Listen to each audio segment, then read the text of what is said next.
Genghis Khan, जिनका असली नाम तेमुजीन था, दुनिया के सबसे महान और क्रूर विजेताओं में से एक माने जाते हैं। उनका जन्म 1162 के आसपास मंगोलिया में हुआ था।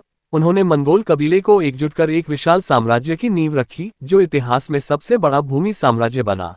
चंगेज खान ने भारत पर कभी आक्रमण नहीं किया। इसके पीछे कई महत्वपूर्ण कारण थे।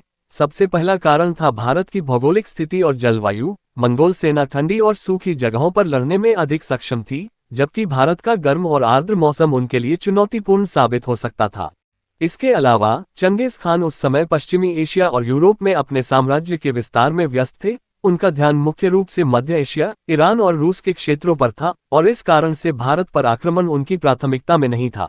उस समय भारत में कई शक्तिशाली राज्य भी मौजूद थे, जैसे दिल्ली सल्तनत, जिनकी सैन्य शक्ति बड़ी और संगठित थी।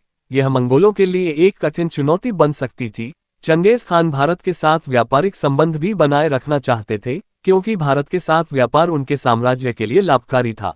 अंत में चंगेज खान की मृत्यु 1227 में हो गई थी, और उनके जीवनकाल में भारत पर आक्रमण की कोई ठोस योजना नहीं बन पाई थी।